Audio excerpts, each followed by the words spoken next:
It's a Friday morning in Fiji's capital, Suva. Volunteers are handing out T-shirts. The government is launching a condom campaign in a bid to encourage people to practice safe sex. As someone who has been living with the virus, I'm so grateful this morning that it's really happened. It's a small step toward addressing a growing crisis, an outbreak of HIV.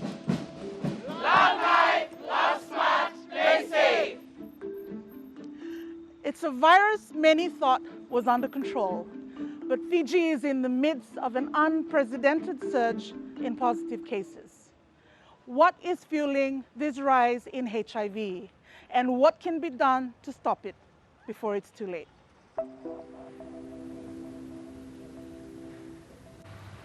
In January this year, Fiji's health minister officially declared a HIV outbreak. Before we will see a reduction in the number of cases, Fiji will see a rise in the number of cases. More than 1,000 HIV cases were detected last year. That's 3 times more than the number in 2023, and a 9-fold increase from the 120 infections recorded in 2019. It's the second fastest growing HIV epidemic in the Asia-Pacific region. Thank you so much. Quite a few of our doctors have raised the issue that HIV is on the increase, and they've been yelling, and doesn't seem to be much happening. Dr. Alipati Vakamuthea is the president of the Fijian Medical Association. This particular surge, the outbreak, has been driven by the IV drug users. He says as many as 50% of new cases are from intravenous drugs use, with the country's only psychiatric hospital, St. Giles, overwhelmed by users. St. Giles is getting swamped with addicts. And the interesting thing here is the age group. It's really young. I think they've had like somebody in primary school that's already defined addict. He says the system is missing many positive cases. 90 newborns were born with HIV last year. All transmissions that can be avoided if detected. That means your system has failed. It's collapsed. Children they having injection here, this place. On the streets of Suva, syringes loaded with methamphetamine sell for as little as $7. Another alarming trend is the practice of Bluetoothing. That's where somebody injects methamphetamines. It takes their blood and injects it into themselves. So it's a way of sort of sharing the drug to make it go further.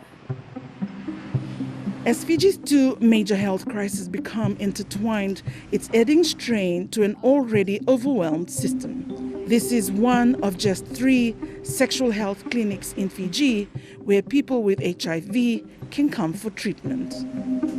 A lot of the drug users who have contracted HIV through intravenous drug use are getting picked up here. Communicating, working with your citizens. Fiji's health minister, Dr. Ratu Atonio Lalambalavu, has announced a 90-day plan to tackle the surge, focusing on acquiring more medications, prevention, and increased testing. So we have a lot of catching up, a lot of things to improve on, and that is part of the 90-day plan. While messaging is now more visible, experts say the ministry is playing catch-up. The HIV response is at least about 15 years lagging behind. We don't have some of the prevention like PrEP available in the country. We don't have needle syringe programs. Testing is still limited. With the help of the finance minister. But Fiji's health minister defends his handling of the crisis, saying funding for HIV services had been in decline for over a decade. Since entering office, I was told about the numbers back then, and immediately, it was a no-brainer.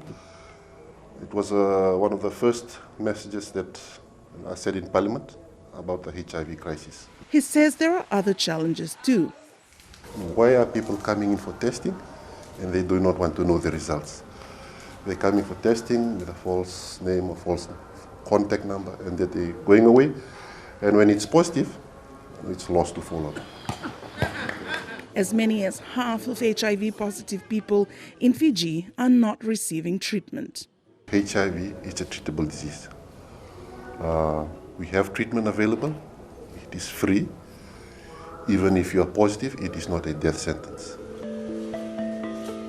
Mark Lal, who tested positive to HIV last year, has watched 3 of his friends die because they were diagnosed too late. Thank you so much for meeting me.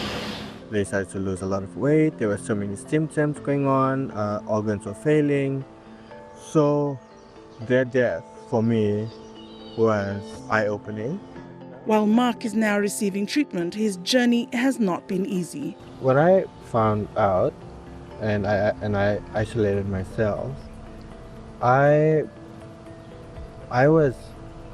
felt like the ground had opened and I fell in. And when I fell in, it just closed on me. Mark went public with his diagnosis in December. I got disowned by my family when I came out publicly. Because my dad comes from a very strict Indian background, I think there was a form of embarrassment when it was in the papers. But I know my family so well, and I know and I hope that they'll come around someday. People are having sex, and not just sex, they're having so much sex, and no one actually even talks about it. But maybe that's starting to change. We are looking at 63 condom dispensers sites, and we are asking the public to access these sites. But unless the drugs crisis is addressed, it's likely HIV cases will continue to rise. There are things the government can start doing right away. There are strategies that we've seen that have been implemented overseas, like the needle exchange program, or just allowing needles and syringes to be available to this high-risk group. The outbreak here also comes with a warning for the rest of the Pacific. Despite the challenges, Fiji's health system is among the best in the region. Experts warn that other Pacific nations could be experiencing a surge that is yet to be detected. Our Pacific Island neighbors would definitely have to take a page out of our book and start setting up those systems. Otherwise, they're going to get a shock when they start to get really, really unusual infections that come out of HIV and AIDS that they have no idea how to address.